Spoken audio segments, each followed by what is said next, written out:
En esta edición de las Creative Talks Podcast, las calles se están resignificando.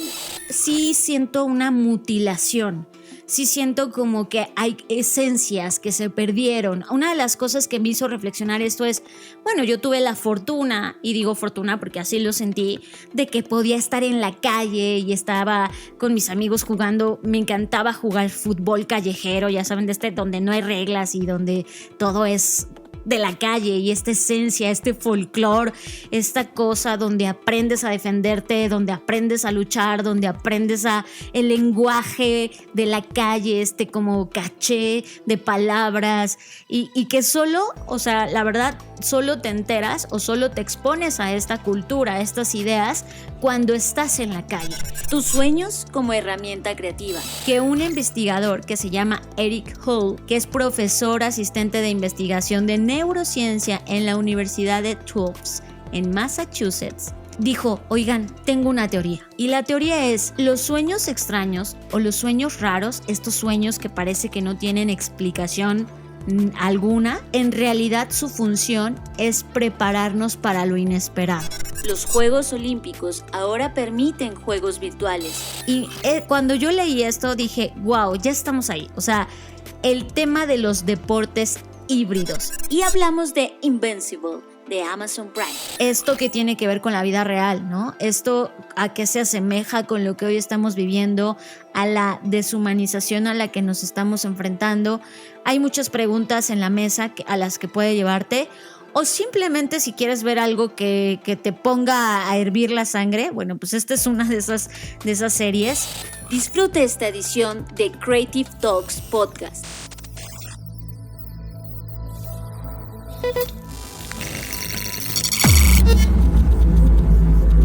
Black Creative Intelligence presenta.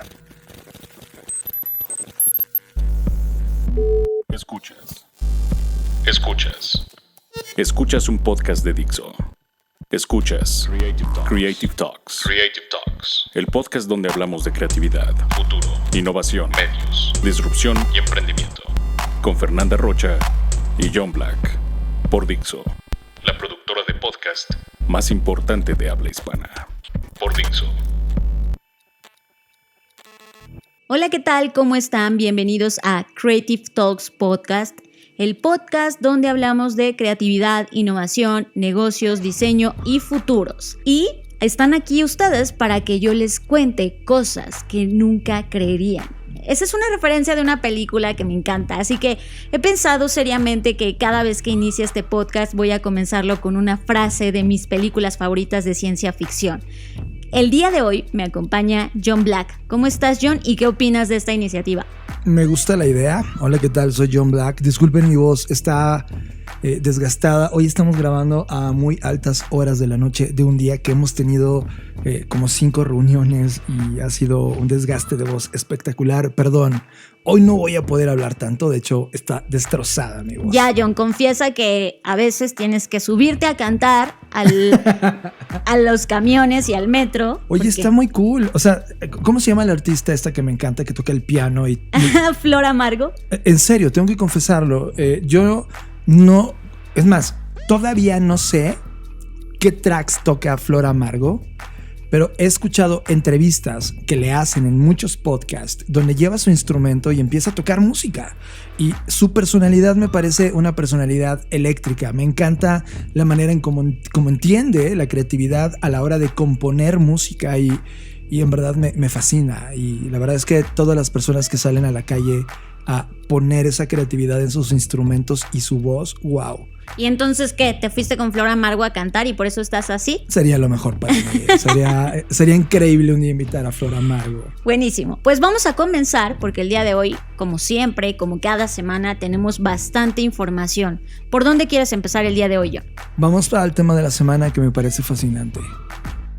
Tema de la semana. Este es el tema que nos robó totalmente la atención. Tema de la semana. Este tema del que vamos a hablar tiene un contexto que creo que vale toda la pena explicar. Hace unos días, unas semanas ya, nos invitaron a John y a mí a dar una charla TED. una charla TEDx, que es esta ex del capítulo que hacen o esta licencia que permite TED a diferentes instituciones, grupos de personas que tienen ideas que vale la pena ser compartidas.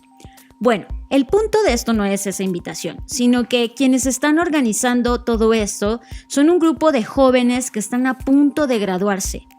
Y en una de las pláticas que hemos tenido con este grupo de chicos, una de las cosas que nos compartían es que pues estaban por un lado contentos porque pues sí representa este logro en la vida, todavía sigue siendo muy importante esta idea de terminar, de culminar una carrera y además porque siempre, admitámoslo, como seres humanos nos da mucha satisfacción ponerle check a una tarea, en este caso estudiar una licenciatura. Pero al mismo tiempo nos compartían su tristeza y nostalgia de decir ya no pudimos despedirnos de nuestros compañeros, ya no pudimos estar con ellos en lugares, salir y hacer lo que cualquier joven de esa edad haría. Lo cual nos puso a pensar a John y a mí en un punto muy particular, que es ¿qué va a pasar con todos estos espacios que hemos perdido? Si bien, y eso lo hemos dejado claro en diferentes episodios anteriores de este podcast, no a todos nos tocó vivir la misma realidad. Desafortunadamente, muchas personas tuvieron que seguir en la calle, tuvieron que seguir utilizando el transporte público, pero este grupo de personas que tuvimos la fortuna o no de trabajar o estudiar de manera remota, pues sí se nos fue extraído, si lo queremos decir, pues estos espacios que no solamente es la calle, que sí, la calle es el principal lugar, pero que además son otros espacios que desaparecieron. Ya no hubo estos momentos de encuentro, de convergencia y divergencia, donde podías discutir, donde podías reírte, donde podías entablar una conversación con las personas que amabas o incluso las que no. Simplemente era el placer de estar y de compartir nuestra existencia con alguien más. Y es que es como si a los rituales que ya teníamos les pusiéramos pausa. Y entonces aquí la pregunta, Fer, es de ¿solo fue una pausa o verdaderamente se resignificó ese espacio nuevamente? ¿Qué piensas? Pues creo que por un lado sí siento una mutilación. Sí siento como que hay esencias que se perdieron. Una de las cosas que me hizo reflexionar esto es, bueno, yo tuve la fortuna, y digo fortuna porque así lo sentí, de que podía estar en la calle y estaba con mis amigos jugando. Me encantaba jugar fútbol callejero, ya saben, donde no hay reglas y donde todo es de la calle, y esta esencia, este folclore, esta cosa donde aprendes a defenderte, donde aprendes a luchar, donde aprendes el lenguaje de la calle, como caché de palabras y que solo, o sea, la verdad, solo te enteras o solo te expones a esta cultura, a estas ideas cuando estás en la calle. Y en la calle aprendes cosas que estando en tu casa o estando en la escuela o estando en lugares controlados, por llamarlo de alguna forma, no puedes tener acceso a esta información, a esta data, a estos insights que de alguna forma u otra van moldeándote como ser humano. Y esa falta de calle o este resignificado de escenarios, pues se tiene que mover a otro lugar. Les voy a contar algo que a mí me dejó emocionado, brutalmente emocionado, porque no lo estaba viendo de esa manera. Como saben, yo soy muy fan, igual Fer, aunque Fer todavía es más fresa en ese tema. Ahí me falta calle. De las batallas de freestyle. Los que no tienen ni idea que es una batalla de freestyle, imagínate una evolución del rap, del hip hop, llevado a un elemento donde pones un fondo como este, y encima entra un chico o una chica a dar unos versos hip hopeados. Unas barras, como se dice. Unas barras, en donde está retando en una batalla al otro que tiene de frente. De tal manera que el que tiene de frente tiene que escuchar esta primera frase o este primer grupo de frases para luego rebatirle. Y entonces es un duelo de uno contra otro. Uno habla, el otro calla, luego regresa. Luego... Es como un debate, pero es un debate muy artístico. Bien armonizado y sincronizado. ¿Te parece que hagamos uno en vivo? Ay, no, yo no, soy malísima. A ver, va. Prefiero no. Yo salgo, bye. Aquí en este momento la gente te está quitando likes. Muy bien, qué bueno que me quiten likes. De acuerdo, ok, ya entendieron el concepto de la batalla. Esas batallas ocurrían en el barrio, De hecho, tú cuando ibas caminando en el centro histórico de la Ciudad de México, la gran mayoría de estas batallas, ¿adivinan dónde ocurrían? Enfrente de Bellas Artes. Estos niños estaban tomando los alrededores de la Plaza de Bellas Artes y todo lo que es la Alameda, y entraban ellos con sus gabachas. Voy a explicar qué es una gabacha. Nadie le decía gabachas porque esa palabra no la decían los chavos, pero... Claro, pero para mí es una gabacha, es decir, llegaban su estéreo donde llevaban los fondos listos para rimar, listos para aventar texto encima, para aventar las frases. Entonces le daban play y la gente empezaba a rodearlos, porque era una batalla impresionante de lírica, de versos, de rimas, de creatividad, de pura y absoluta explosión. Es como escucharlos recitar los poemas que esta generación estaba creando en ese preciso momento y nunca más se volvía a repetir. Ellos se reunían para mejorar sus capacidades de barrio, para entender el contexto, para entender la cultura. De repente decían, a ver, temática, fútbol, ¿no? Y hablaban de fútbol. O temática, política, hablaban de política. Y no de temas de política que ya fueron hace 20,000 años, sino que estaban ocurriendo en la cultura popular. Y eso hacía que la gente de alrededor dijera, wow, esas batallas que ocurrían en la calle, evidentemente el COVID las borró. Y no podías estar ahora haciendo una batalla, porque en este momento, en esta explosión creativa, a la hora que hablabas, pues no solamente cantabas, gritabas, gesticulabas, encarabas, te ponías enfrente de él e inclusive lo salpicabas con la energía y tu saliva enfrente del otro como una señal de dominio intelectual. Eso era artístico. Pero gracias al COVID, esos escenarios tuvieron que darle pausa. Hace unos días escuchaba a uno de los máximos exponentes de ese fenómeno artístico, y uno de esos exponentes es mexicano y se llama Asesino. Ese es el nombre, su nickname, su ¿no? nickname artístico, y es una bestia, en verdad, es impresionante, es un monstruo. Si no me equivoco, ha sido 3 veces campeón mundial de ese freestyle. Porque vale la pena decirle a la gente que esto no solo se quedó en la calle, sino que escaló a nivel de competencia, y marcas como Red Bull comenzaron a patrocinar a estos chicos que hacían este deporte, porque pues en eso al final del día es lo que se convirtió, y llamaron a la competencia Batalla de Gallos, y si ustedes ahorita se meten a YouTube y buscan Batalla de Gallos, se van a dar cuenta que es todo un movimiento. Estos escenarios que ocurrieron en calle, ahora en una entrevista que le hicieron a Asesino, él mencionó que estaba cagado, ¿no? Entre emocionado pero sacado de onda, ¿no? De a dónde se habían movido estas batallas. Y resulta que estos chicos, al no poder estar en la calle, decidieron abrazar uno de los videojuegos más importantes de todos estos tiempos, Fortnite. Y en lugar de entrar en una batalla royal, que es lo que usualmente harías en un Fortnite, lo que hicieron ellos es escoger su personaje, evidentemente ambientarlo a su personalidad, y en lugar de darse batallas, se reunían en círculo como ocurría en la calle, y entonces uno encendía su micrófono y el otro encendía su micrófono y ocurría la batalla.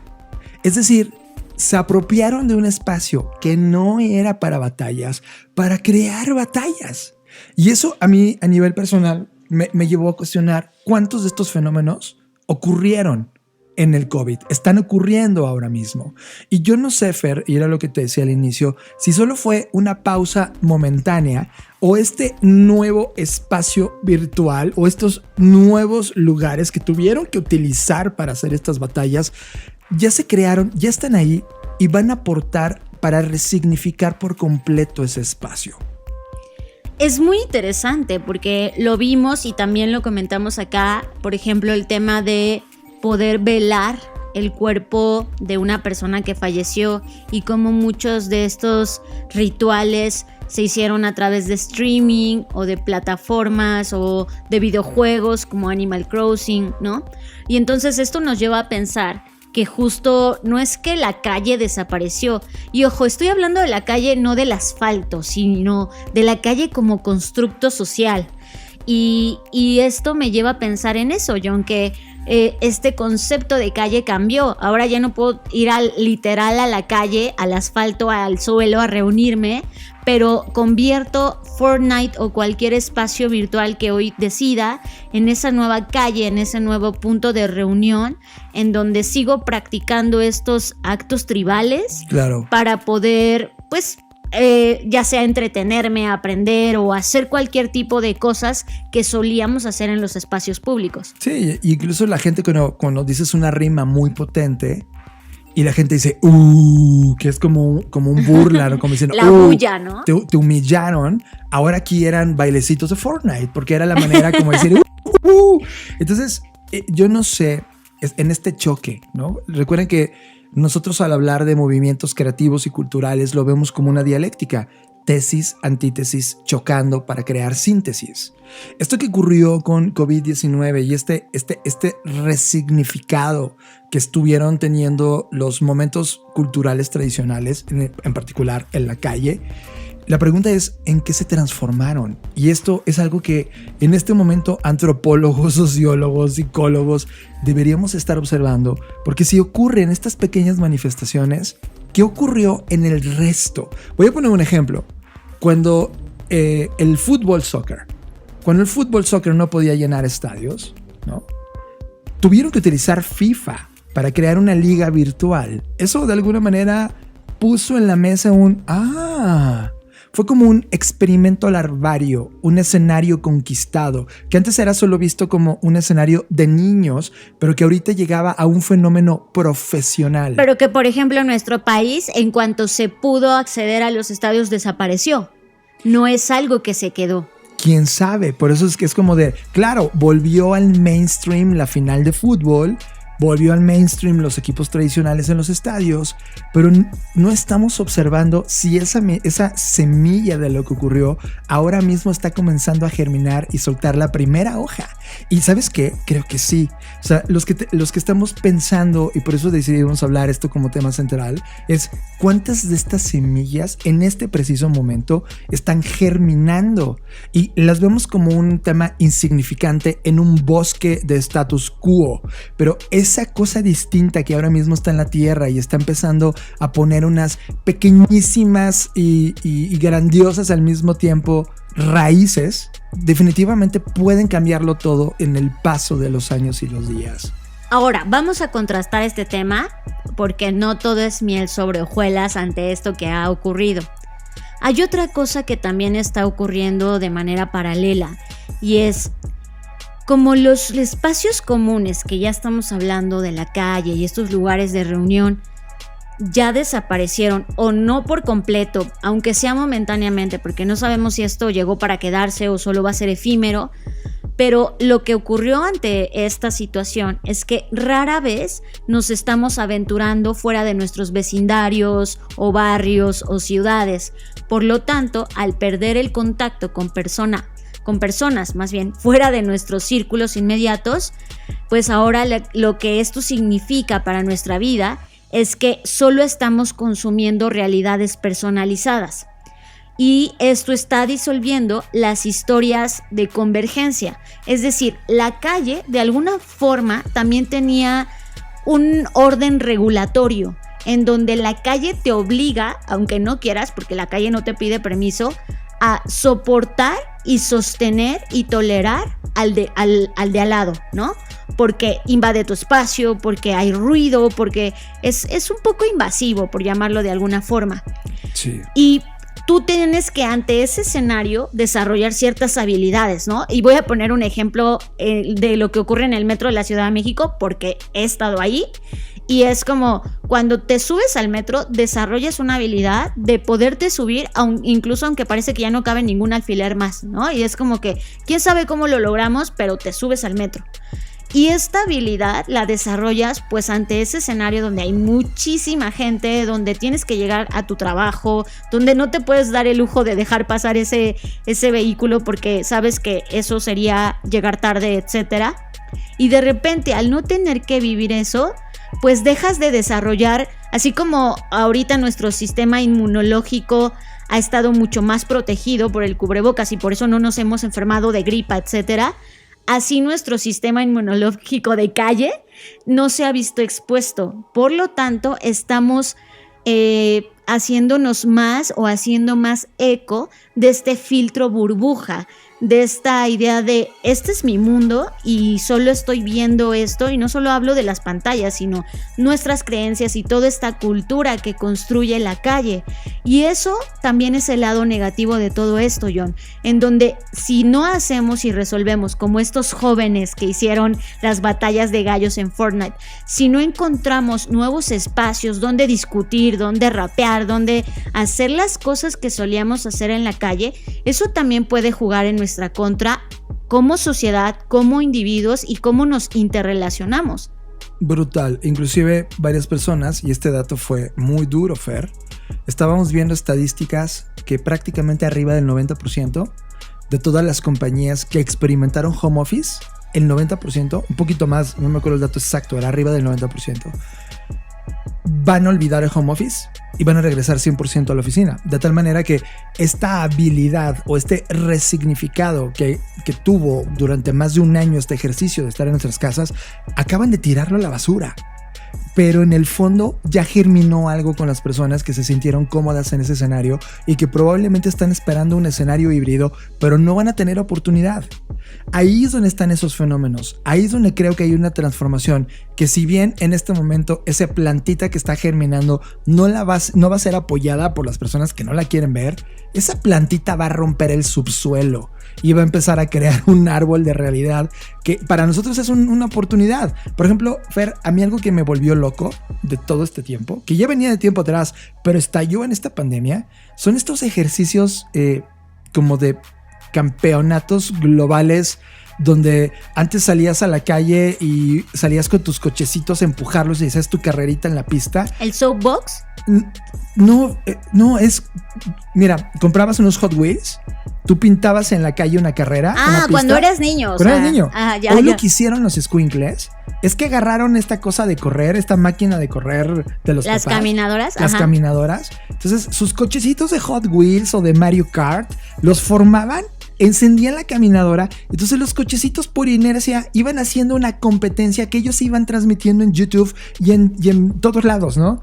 Y evidentemente, dependiendo el choque entre ellos, porque chocaban entre ellos, pues iban descalificando entre ellos y había un ganador al final. Y la gente hacía apuestas y tenía audiencias de miles o de millones de personas viendo las carreras. Entonces de repente ya tenían que el coche rojo era de los veloces, que aguantaba golpes, que se movía a ese momento. Otro tipo de deporte fue creado por las canicas de colores. Hay quien hacía una pista en una bajada. Entonces, sí, que eso, como dices tú, ya venía pasando desde hace mucho tiempo, pero ahora explotó. Entonces te das cuenta que todo este ejercicio pandémico, de lo que se trató, de lo que sigue tratando, lo que potenció, es que germinó semillitas de transformación en todas las industrias. Y creo que nuestra labor desde el punto de vista de creativos y de gente que estamos cazando temas de innovación es identificar qué semillitas quedaron en el suelo y que están germinando. No, y además aprender, ahora que estás haciendo esta metáfora y comparándonos con las plantas y con las semillas, pues ahora mismo, siguiendo ese discurso, lo que las empresas están haciendo, 90 y tantos % que dice, y estos son datos de México, sí, que dicen, ay no, nosotros vamos a regresar, vaya, todo esto, lo que están haciendo es cortar, ¿no? Cortar o podar estas nuevas semillas que germinan, pero recuerden lo que pasa cuando cortas una planta, nace más y más fuerte, ¿no? Entonces eso es muy interesante, porque entonces esto solo puede provocar dos cosas: o que la gente diga, ¿sabes qué? Mejor prefiero renunciarte, porque yo ya no estaba pensando en regresar a la oficina, o al menos no en un esquema 100% de oficina, porque esperaba, o lo menos que quería era que tuviéramos un sistema flexible, y entonces prefiero perder mi trabajo. Y aquí viene todo el tema de lo que habíamos hablado, de esta fuga a las ciudades periféricas, en donde la gente dice, ¿sabes qué? Gracias a esto me di cuenta que no vale la pena pagar, no sé, 25,000 pesos por 5 metros cuadrados. Me voy con ese mismo dinero y eso sí he visto bastantes conversaciones en Twitter, sobre todo de parejas sin hijos que dicen, ¿saben qué?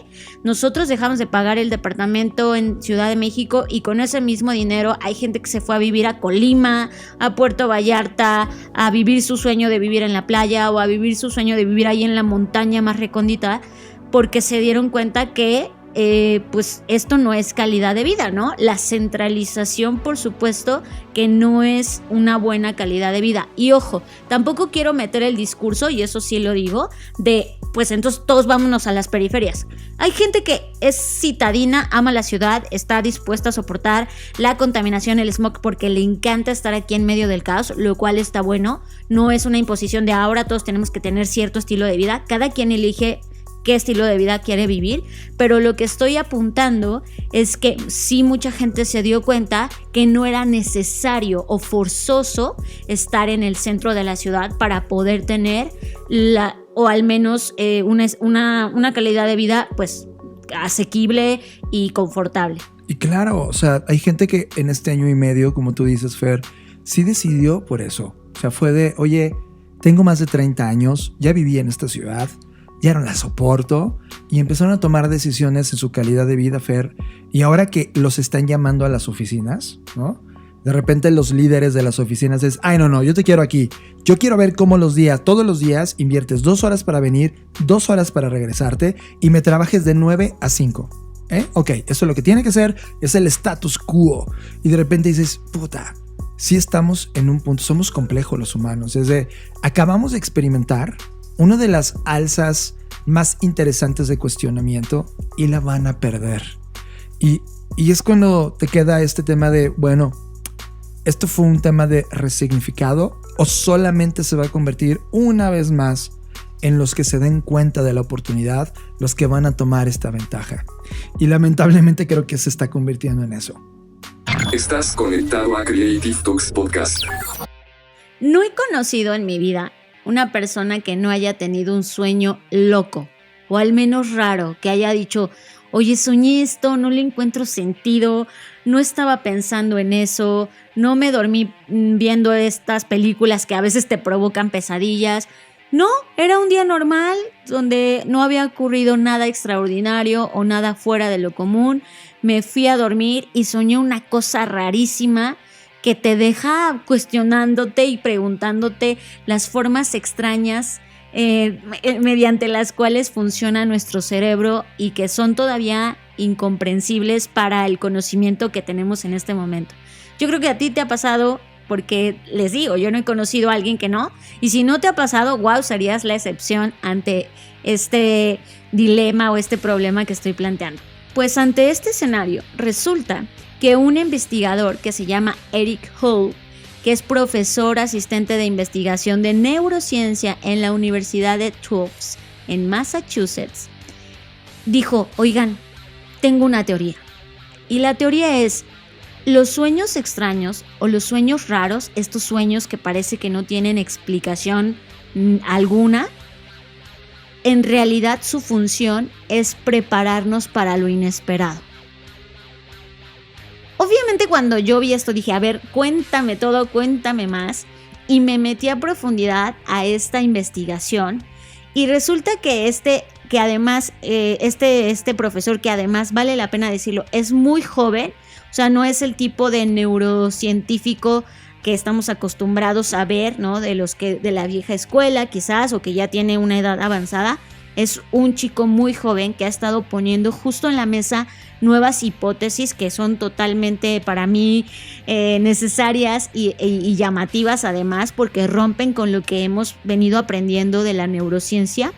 Y una de las cosas que se daba cuenta y ante las cuales pues exponía esta teoría es que él dijo, miren, actualmente las máquinas no las máquinas, vamos a hablar de las redes algorítmicas de inteligencia artificial, porque sí, porque son dos cosas totalmente distintas, aprenden o las entrenan con mucha información, ¿no? Eso ya lo hemos platicado en el podcast. La forma en la que aprenden pues la inteligencia artificial y los algoritmos en la fase inicial es que un ser humano se encargue de administrarles un chorro de información para que pues esa información la puedan procesar y luego aprender de manera autónoma. Bueno, pues en esta primera fase, ellos como programadores de estas inteligencias artificiales se han dado cuenta que al tener tanta información llega un momento en que la inteligencia artificial se familiariza tanto con los datos que se entra en algo que ellos le llaman sobreajuste, es decir, se adapta tanto que ya todo lo ve como muy plano, ¿no? Como que ya es como los datos ya los ve tan lineales, tan sin movimiento, tan sin cambio, que se vuelve eso vicioso para el algoritmo, porque pues eso es algo que la gente que programa esto pues está cuidando que no ocurra.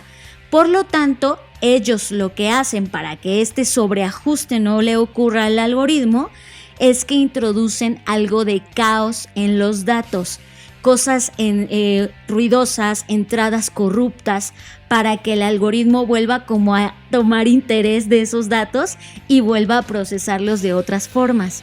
Entonces dijo, si esto pasa con las máquinas o con los algoritmos, probablemente eso es lo que pasa con nuestros cerebros.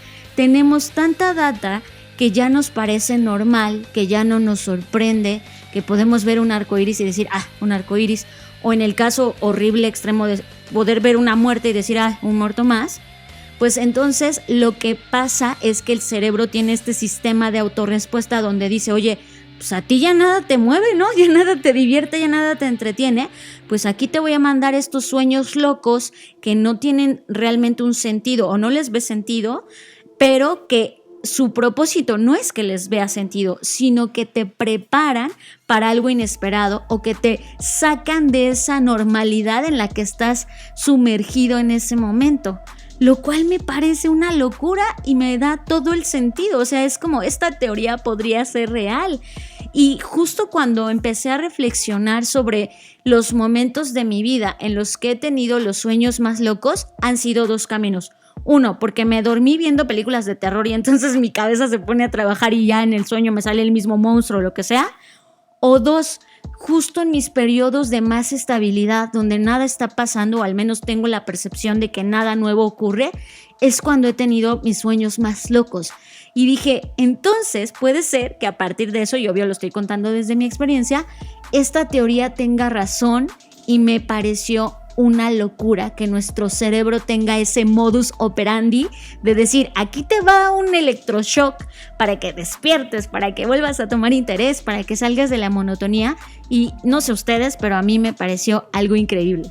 O sea, lo que estás diciendo es que estos sueños que tenemos son premoniciones que nos están preparando para algo. Sí, que nos preparan para algo o que simplemente tienen la funcionalidad de sacarte, de extraerte de esa burbuja de paz y no paz, sino de esta monotonía. Esa es la palabra, de esta monotonía que dice, a ver, vamos a crear algo interesante en tu vida y tienes este sueño que por supuesto, y esa es la segunda parte de la teoría, te puede preparar para los momentos de caos. Porque entonces, tú ya en la vida real, tú puedes decir, este sueño tan loco tenía que ver cosas con esto, o sea, con esto que me iba a pasar, con esto que me iba a preparar, y puede dar inicio a cosas que terminan ocurriendo en la vida real.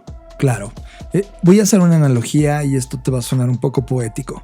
Yo siempre he pensado que el planeta está vivo y yo sí soy creyente de la Gaia. Quien quiere investigar sobre la Gaia puede ver que es como el alma de este planeta, ¿no? Esta entidad energética que de alguna manera nos conecta a todos y somos parte de la Gaia. Cuando veo llover y ocurre un trueno, pienso que la Gaia está bajando información. Tal vez el trueno y el escándalo y la belleza de la descarga eléctrica, pero la intensidad de esa data es la pesadilla de la Gaia. De tal manera que al hacer esas analogías y entender que nosotros somos parte de eso, probablemente esas pesadillas son exactamente ese trueno hay algo de data pasándonos en ese momento de manera tan potente y tan emocionante o tan terrorífica, pero que de alguna manera recordamos cuando nos levantamos y decimos qué fregados pasó. Y el tema es que siempre lo olvidamos y probablemente tenemos que estar poniendo más atención porque nos está adelantando algo. Eso es interesante porque justamente esa es es la segunda parte de esta teoría donde dice, ok, por un lado, puede que esos sueños locos guajiros sí tengan un propósito de ser, que es que te saquen de la monotonía, de la rutina, pero que además, como dices, John, te den una dosis o un chequecito de realidad, ¿no?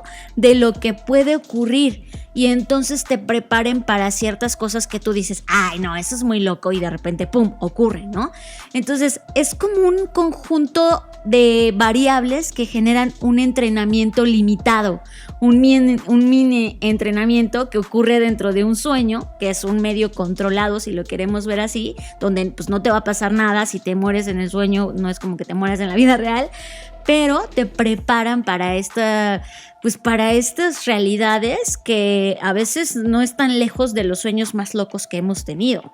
Y eso me parece muy interesante porque significa que estamos dotados de un montón de herramientas que no hemos descubierto, que venimos equipados y nos vemos como una combinación de hardware y software. Venimos equipados con un montón de funcionalidades ocultas, como cuando en el control o en las maquinitas apretabas arriba, arriba, abajo, abajo y salía un truco.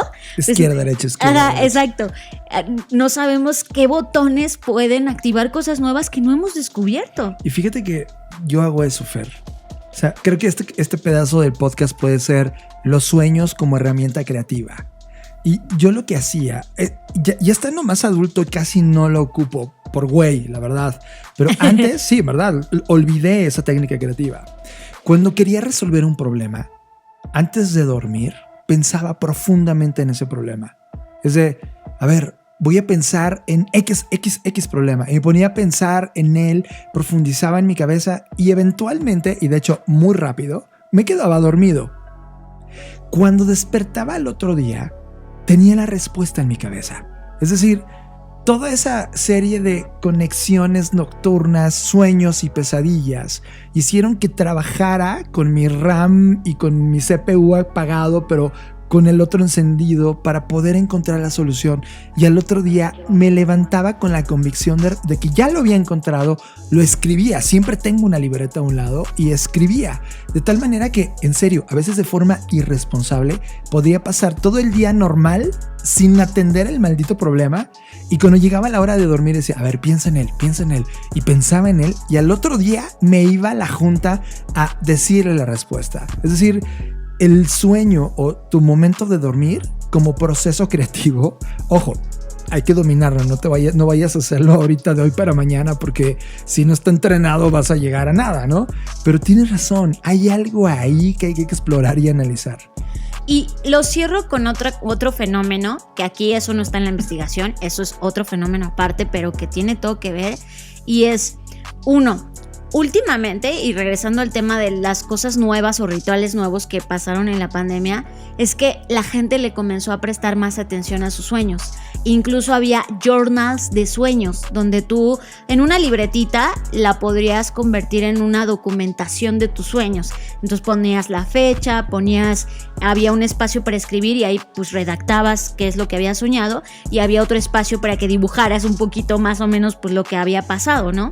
Y entonces mucha gente empezó a encontrar patrones, y esto es una locura, escuchen bien.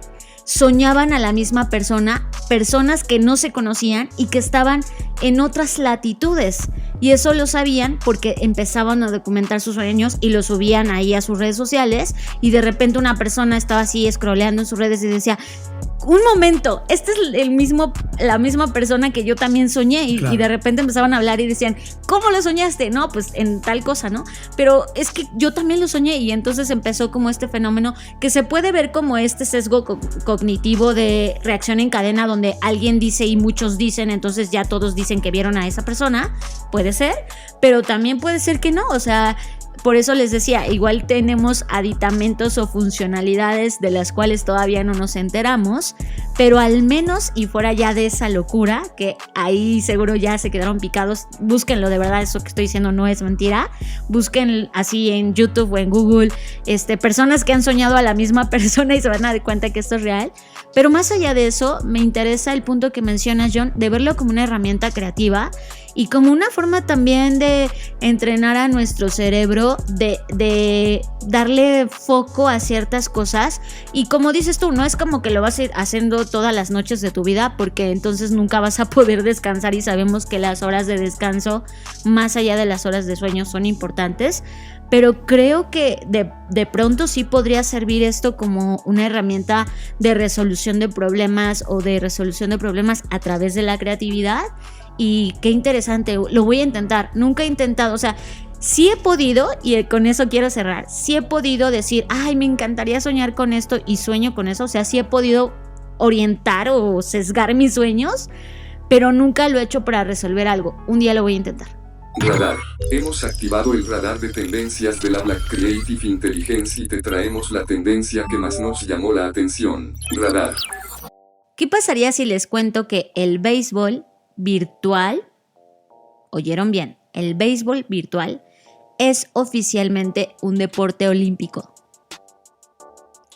Pues eso está pasando justo ahora en nuestros tiempos, y es de estas cosas que son una locura, porque mientras estamos en llamas están pasando este tipo de noticias. Y cuando yo leí esto dije, wow, ya estamos ahí. O sea, el tema de los deportes híbridos. ¿Y a qué me refiero con eso? Esa combinación de que ocurre un deporte olímpico, pues tradicional, como lo conocemos en el mundo físico, y van los atletas y hacen lo propio y nos emocionan y nos entusiasman, pero ahora también se está llevando a cabo un B-side o un lado B de los deportes olímpicos, y ahora se está abriendo una nueva categoría de los deportes virtuales, lo cual nos habla, John, de la seriedad del tema que ya hemos insistido sobre los videojuegos, la virtualidad, los metaversos, los multiversos, y cómo cada vez están teniendo presencia en eventos cada vez más importantes, más representativos. Y los Juegos Olímpicos me parece uno de los golpes más importantes que ha dado todo este mundo de la virtualidad. Y esto del béisbol solo es un deporte, porque estos deportes virtuales van a incluir béisbol, ciclismo, remo, vela y los deportes de motor, por supuesto. El presidente del Comité Olímpico anunció que esto está destinado, o lo están creando, porque quieren, y cito textualmente, crear una experiencia digital olímpica única que tiene como objetivo aumentar el compromiso directo con nuevas audiencias en el campo de los deportes virtuales. Es que es toda una realidad. O sea, lo hemos insistido en este podcast a lo largo de todo el tiempo, y es de... Si has viajado con nosotros en esta línea de tiempo, advertíamos de estos grandes momentos y de estas grandes conquistas que están haciendo estos chicos que están metiéndose con nuevas hipótesis. O sea, yo la verdad, cuando veo esto lo celebro, y es de wow, está pasando. Si agarramos la tendencia, la noticia que está ocurriendo como la señal de lo que viene, prácticamente estamos ante una industria que se puede convertir el doble de grande de lo que hoy existe en el mundo análogo, porque el mundo de los videojuegos ya es el triple de importante que Hollywood. El tema es que, como siempre lo decimos, muy pocos lo saben y todavía son considerados como para niños, cuando la verdad sí son para niños en un segmento, porque no tienen nada que ver en el negocio de que son childs. Esto es un negocio maduro, de alta creatividad, de gran interacción, de fenomenal storytelling, de tecnología, de interacción. En fin, está incluyendo una gran simbiosis de todas las cosas que está ocurriendo bien con los medios digitales. No, y Johnny, además de todo lo que dijiste, de alto performance, porque estas personas, al igual que los demás, van a ser considerados atletas olímpicos. Y lo que me impresiona de esta noticia no es solo la noticia per se, sino que ya hay un área específica dentro del comité que se encarga de organizar los Juegos Olímpicos, que es un departamento o un área que se llama Grupo de Enlace de Juegos y Deportes Electrónicos. Entonces, este área o departamento, si lo queremos ver así, pues yo creo que llegó para quedarse. O sea, yo creo que a partir de esto, que todavía no está bien resuelta la fecha y todo esto, pero bueno, sabemos que indudablemente algún día vamos a ver otra vez unos Juegos Olímpicos. Yo creo que esto se va a repetir cada vez y y por el contrario, en lugar de irse reduciendo, pues obviamente eso no va a ocurrir. Lo que va a pasar es que cada vez van a entrar nuevos deportes, nuevas cosas. Incluso podría volverse más relevante que los Juegos Olímpicos tradicionales que conocemos. Me queda clarísimo. O sea, y esto lo conecto con el primer bloque del podcast del día de hoy. ¿Cómo se está resignificando la calle? Y también en la calle entra la analogía de los deportes. O sea, hoy, por ejemplo, y lo hemos estudiado profundamente, Fer, el fenómeno de la Fórmula 1 es... En este momento, en esta línea de tiempo, en 2021, mediados del año de 2021, hoy Hamilton, siendo el líder, que es el campeonísimo de 7 copas en la World, de copas mundiales de la Fórmula 1, está a punto, y yo puedo ponerte en menos de 2 o 3 años, un niño que juega desde la consola de su casa va a tener la misma o mayor fama que Hamilton, 7 veces campeón del mundo. Estamos a nada de que se rompan esas delgadas líneas, esas capas que le daban solo poder al mundo tradicional, y ahora estos niños están ganando espacios, están ganando credibilidad, están ganando audiencias, están ganando desde el punto de vista de performance deportivo un mundo que hace 20 años solamente lo podíamos imaginar en sueños, y está ocurriendo ahora mismo. Gran wow con lo que está pasando en el olimpismo, y no sé qué piensan ahora los grandes dioses del Olimpo al saber que está entrando este mundo virtual a la escena. No, bueno, seguro va a pasar lo que siempre pasa. No van a decir, no, ellos no son atletas, así como discutimos en algún momento, no, ellos no son fotógrafos, o así como discutimos un montón de temas donde siempre hay esta resistencia de decir, no, tú no eres porque no fuiste al Olimpo. No sé, porque no fuiste, te llamas Zeus. Exacto, porque no fuiste entrenado, porque no hiciste esfuerzo físico, porque se podría pensar eso, ¿no? Es como, pues tú qué haces ahí aplastado en una silla todo el día, eso no es ser un atleta. Pero ya veremos la discusión. Lo interesante de esto es que está ocurriendo, y que incluso si esto no llegara a funcionar o incluso tuviera un rechazo, vamos a suponer en otro escenario donde los atletas tradicionales dijeran, ay, ¿saben qué? Eso no está horrible.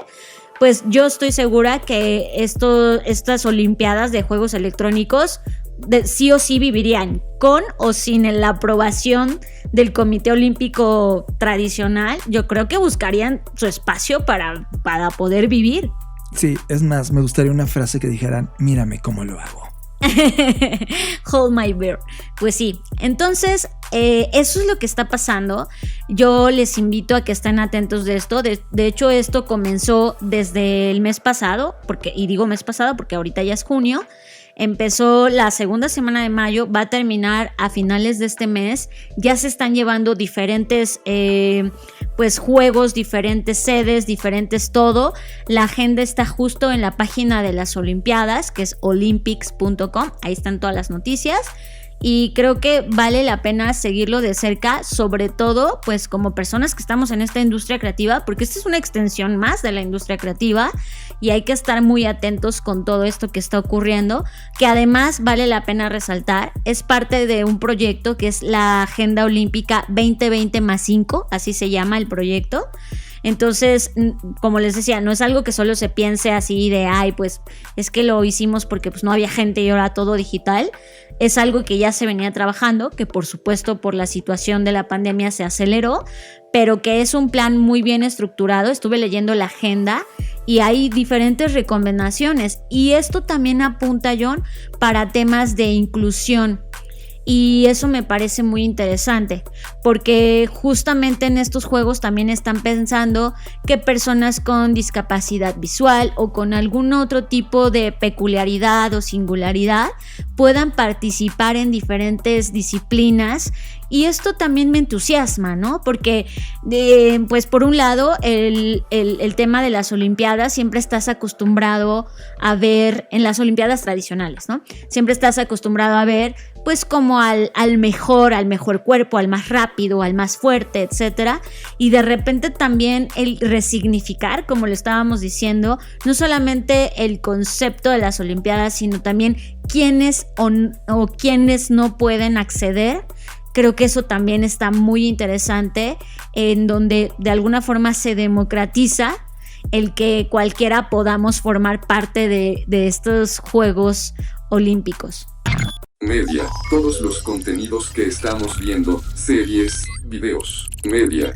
Fernanda Rocha. Y finalmente terminamos en... Sí, de verdad caímos en una suerte de hype. Las personas estaban hablando maravillas de una serie animada que estaba en ese momento ocurriendo, pero la verdad es que veíamos de lejos, a distancia, como el tipo de gráficos y como que el muñeco no me llamaba la atención. El muñeco, esas son palabras ya de señor. Sí, es que no me gustaba el muñeco. Entonces, la verdad es como que no nos llamaba la atención, pero finalmente, como terminamos The Expanse y ya la reseñamos en el podcast pasado, decidimos ver Invincible o Invencible, como está en español, que llegó a Amazon. Y sinceramente, Fer, sin decir spoilers, ¿qué te pareció? Brutal, o sea, sigo como así dándole vueltas a mi cabeza. Y cuando digo brutal, lo digo con todas las letras. O sea, sí vale la pena decir que esta serie de Invincible o Invencible, pues sí tiene una dosis de brutalismo muy, muy, muy alta. O sea, no por ser animada vayan a pensar como que vénganse familia, vamos a ver esta bonita. No es para niños. Es totalmente para adultos. Y está basada en un personaje homónimo creado por Robert Kirkman y otros, otro grupo de personas, junto con Cory Walker y Ryan Otley. Y como bien mencionas, John, está en la plataforma de Amazon Prime.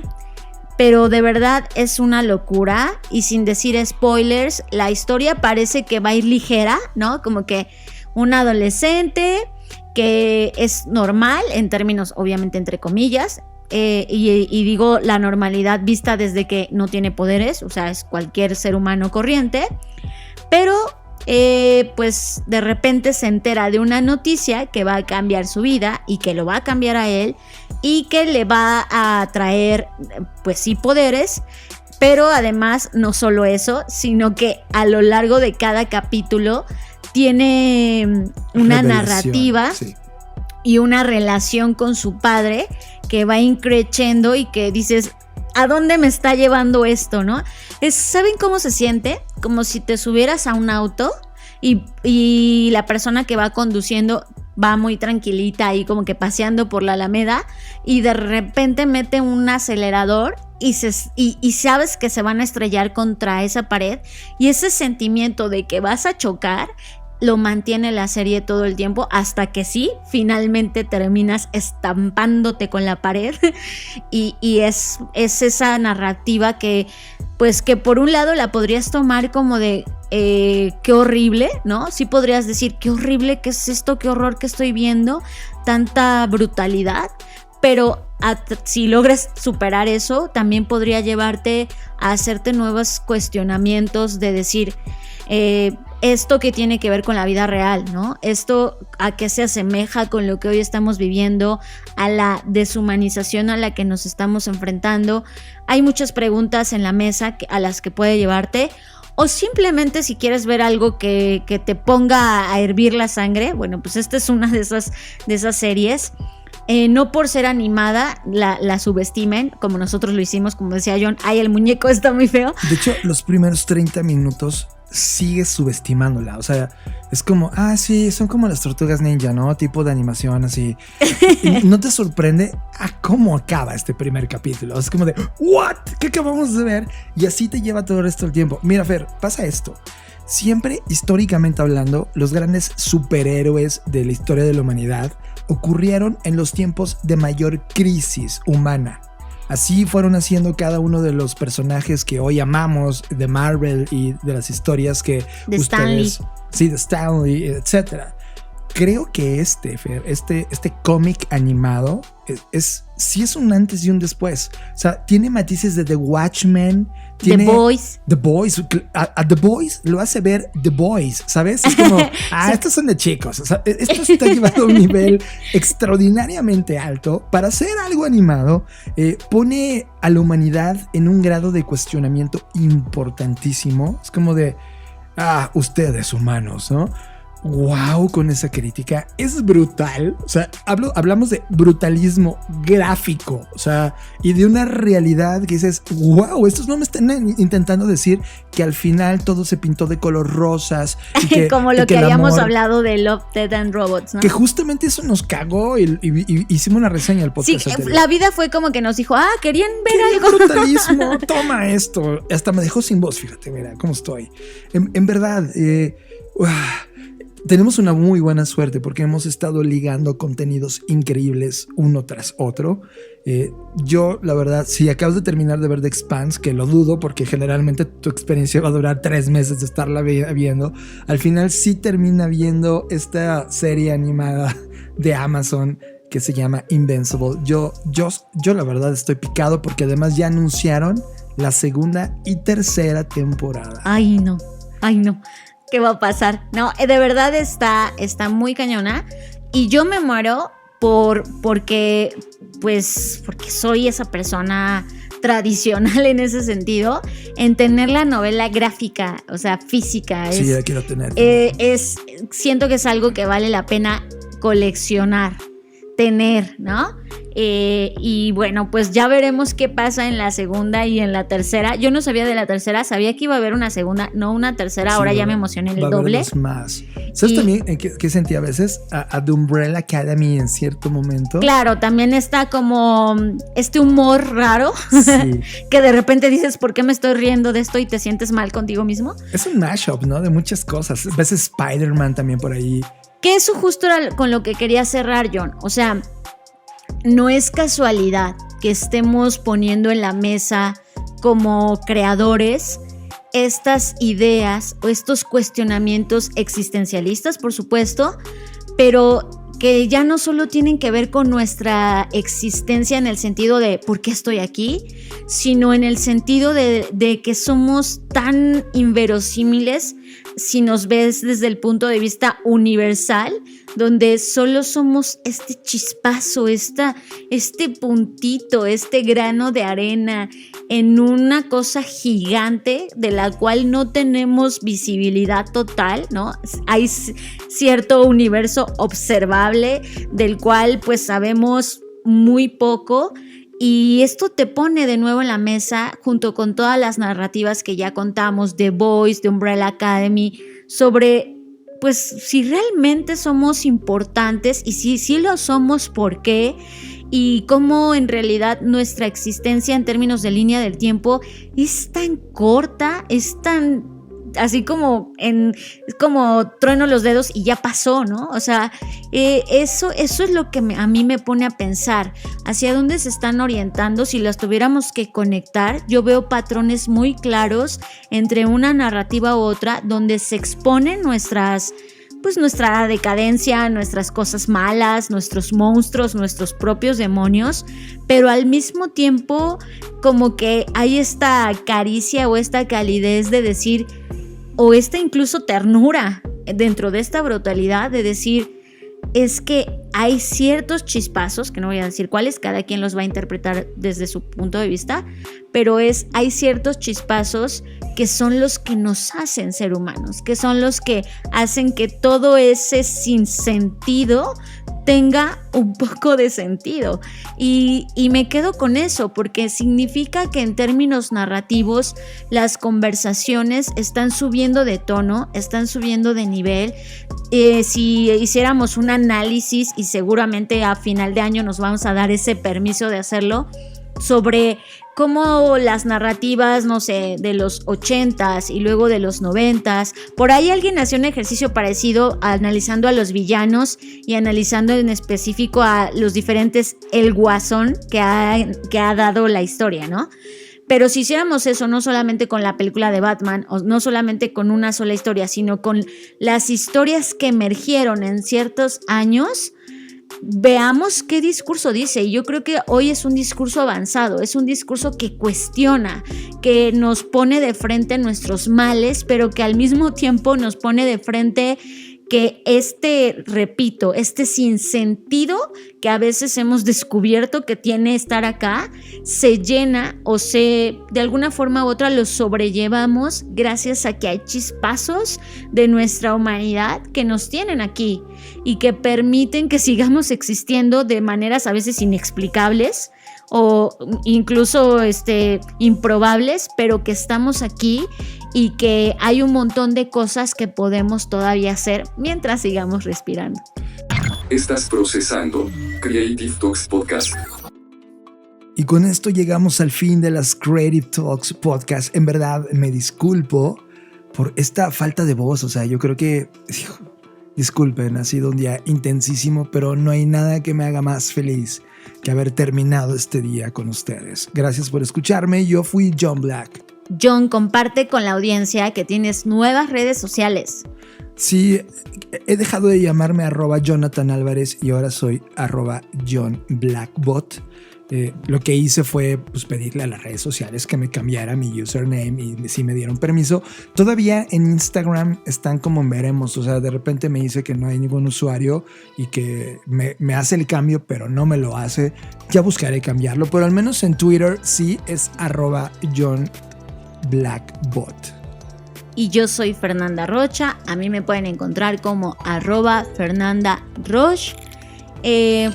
Y pues no olviden que tenemos abiertos bastantes cursos en nuestra Black School. Tenemos talleres de futuros, estamos a nada de iniciar el Creativity and Innovation Leadership. Y pues como siempre agradecer a quienes ya están siendo parte de estas experiencias, de las personas que hacen posible pues la Black Creative Intelligence y todos los proyectos que hemos creado acá. Y no olviden seguirnos en redes sociales como @BlackbotRocks. Y John, como decimos siempre acá, nos vemos en el futuro.